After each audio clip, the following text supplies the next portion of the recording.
Hello dear, today we are learn about physics class 11th NCERT example number 2.17. 2.17 given me time period and length is equal directly proportional to t and mass is directly proportional to t and acceleration due to gravity directly proportional to t. तो हमें यहाँ पर एक pendulum दिया हुआ है, pendulum किस तरीके से ऑसिलेट कर रहा है, तो हमसे यहाँ पर टाइम का डायमेंशनली फॉर्मूला पूछा गया है। तो अब हम इसको सोल्व करते हैं। t directly proportional to length.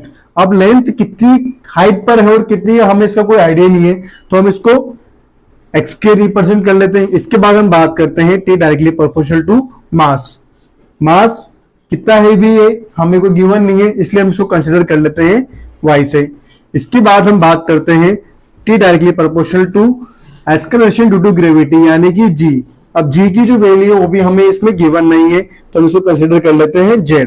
इसके बाद जब हम तीनों को सिमिलरली सोल्व करते हैं तो हम डायरेक्टली प्रोपोर्शनल देखते हैं l raise to the power x and m raise to the power y and g raise to the power z।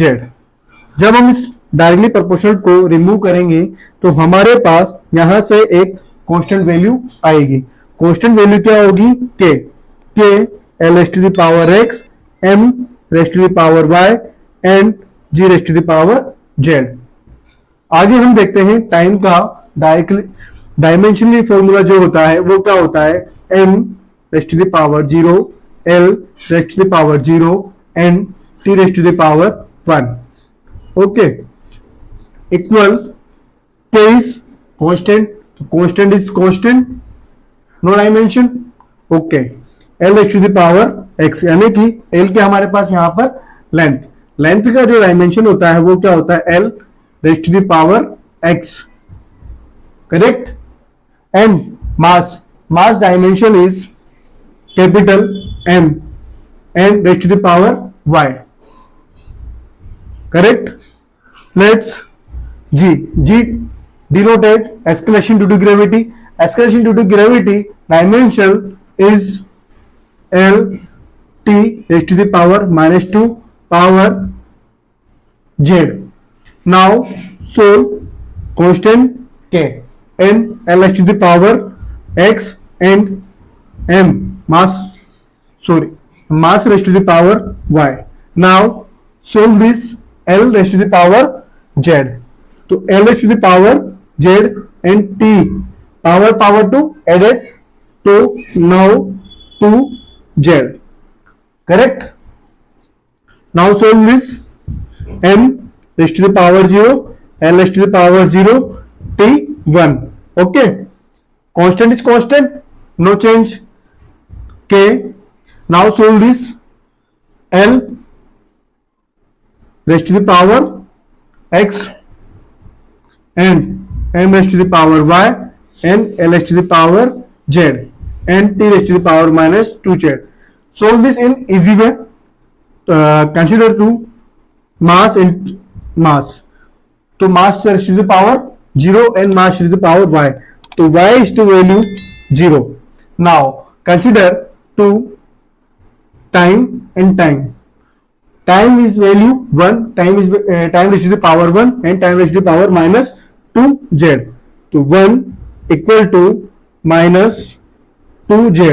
Now solve this. Z value is minus 1 upon minus 1 upon 2. Okay, correct. Now solve this length to length and length. Length raised to the power 0 equal x base same power is added equal to x plus z.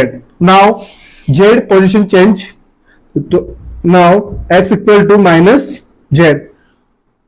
We solve this. Z value is minus 1 upon 2, x equal to minus, z value is put in this minus 1 upon 2. Solve this. X value is 1 upon 2. We find x, y and z value.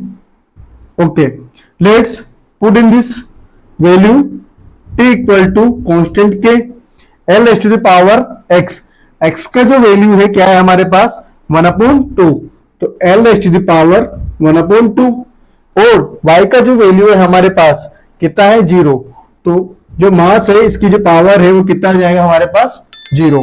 इसके बाद हम बात करते हैं t यानी कि z की, okay sorry g की।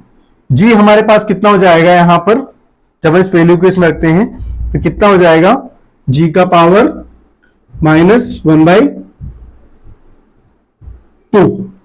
जब उसको अच्छे से सोल्व करते हैं तो हमारे पास जो वैल्यू आएगी कि we know l raise to the power 1/2 क्या होता है हमारे लिए रूट, तो क्या हो जाएगा √l। तो हम l raise to the power 0 को हम किसमें कंसीडर करेंगे 1 में, तो हमारे लिए इसको 1 होता है, तो इसको लिखना नहीं लिखना बराबर है, कोई बात नहीं। Multiply if it dot 1/g raise to the power 1/2। Now solve this, t equal to k, we know that g 1/2 क्या होता है √√g, तो हम इसको इस तरीके से लिख सकते हैं g t equal to k l/g का रूट। ये तो हो गया हमारे पास इसका डायमेंशनल फॉर्मूला।